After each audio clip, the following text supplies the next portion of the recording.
Hello everyone, कैसे हैं आप सभी लोग। जैसे कि लास्ट वीडियो में हमने देखा है कि 25 क्वेश्चन हमने डायबिटीज़ पर सॉल्व किए हैं। अब यहाँ से हम स्टार्ट करने वाले 26 क्वेश्चन से। तो मेटफॉर्मिन का मेन काम क्या होता है? इंसुलिन सिक्रेशन बढ़ा देता है, ग्लूकोज एब्जॉर्प्शन बढ़ा देता है, इंसुलिन रेजिस्टेंस कम कर देता है या फिर फैट डाइजेशन करता है। तो 26 का मेन आंसर कौन सा है? Option number C, insulin resistance कम कर देता है। क्वेश्चन नंबर 26, डायबिटीज़ में डाइट में क्या काम करना चाहिए?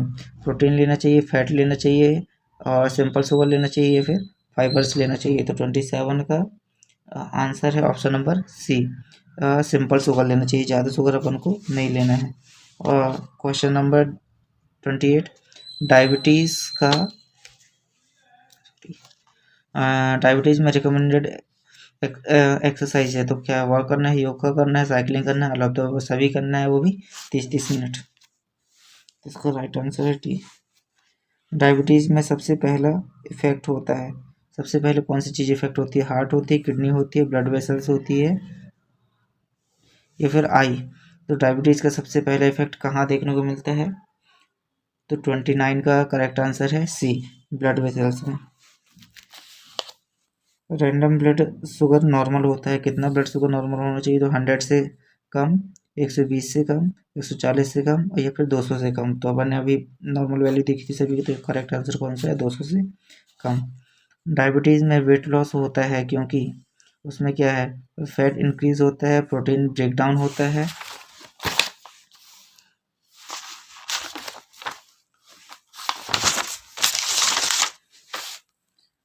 या फिर डिहाइड्रेशन होता है या फिर इन्फेक्शन होता है। तो करेक्ट आंसर कौन सा है इसका? 31 का।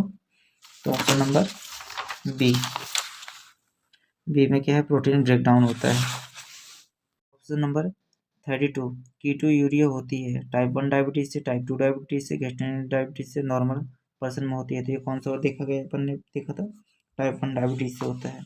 डायबिटीज कीटो एसिडोसिस होती है इंसुलिन एक्सेस से, इंसुलिन डिफिशियंसी से, ओवर ईटिंग से या फिर एक्सरसाइज से। तो 33 का आंसर कौन सा सही है? इंसुलिन डिपेंडेंसी से। डायबिटीज़ प्रिवेंट करने के लिए हेल्थी डाइट लेना चाहिए, रेगुलर एक्सरसाइज करना चाहिए, वेट कंट्रोल करना चाहिए, अलग दबो। तो इसका कौन सा आंसर नंबर है? डी सही।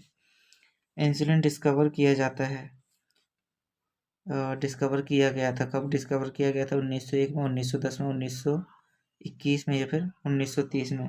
तो 35 का करेक्ट आंसर है। तो 35 को 1921 में किया गया था इंसुलिन डिस्कवर।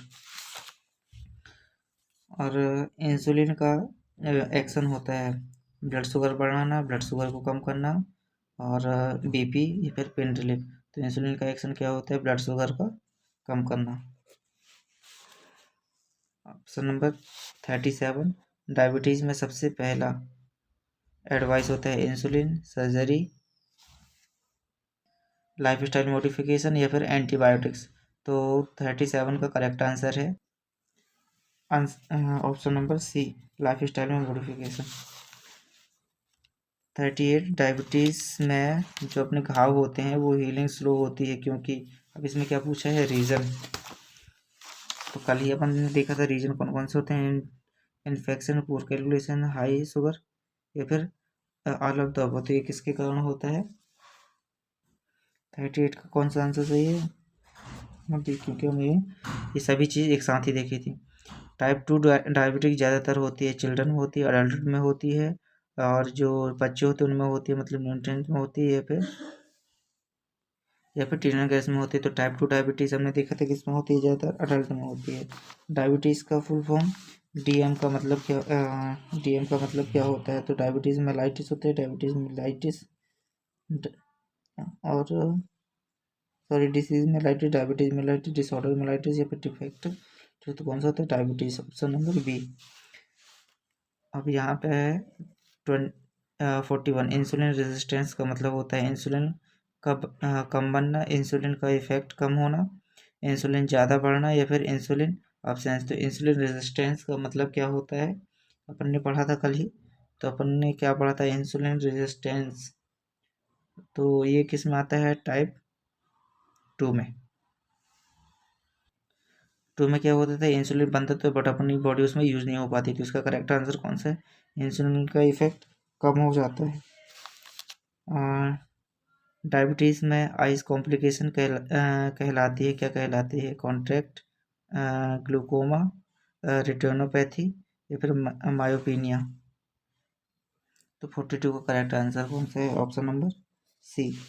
डायबिटीज़ में किडनी कॉम्प्लिकेशन, बिल्कुल सही है। किडनी कॉम्प्लिकेशन को क्या बोलते हैं, नेफ्राइटिस बोलते हैं, नेफ्रोपैथी बोलते हैं, रीनल स्टोन बोलते हैं, फिर यूटीआई बोलते हैं।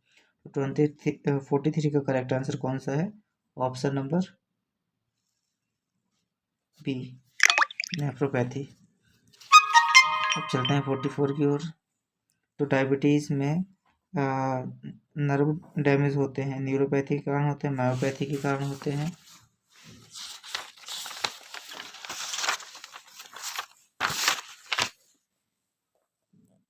या फिर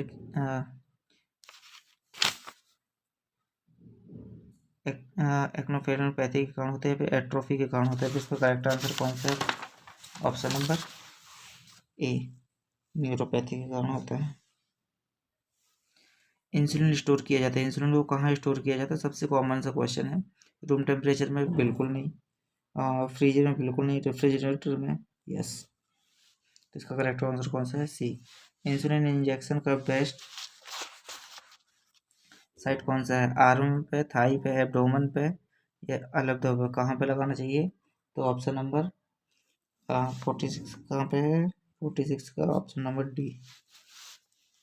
डायबिटीज़ में बीपी कंट्रोल जरूरी होता है क्योंकि कौन सा रिस्क फैक्टर अगर बढ़ जाएगा, अगर बीपी भी ज़्यादा रहेगा तो हार्ट रिस्क कम हो जाता है, किडनी प्रोटेक्ट होती है, या फिर स्ट्रोक रिस्क कम हो जाता है, अलग दबो।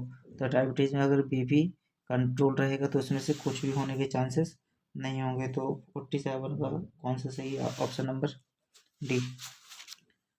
डायबिटीज़ में स्मोकिंग सेफ है, अवॉइड है, रिस्क बढ़ाता है या फिर शुगर कम करता है, बिल्कुल ये तो अपन पढ़े ही थे कल की, किसी शुगर और वो स्मोकिंग और एल्कोहल करने से रिस्क बढ़ जाते हैं। तो इसका आंसर कौन सा होगा, ऑप्शन नंबर सी।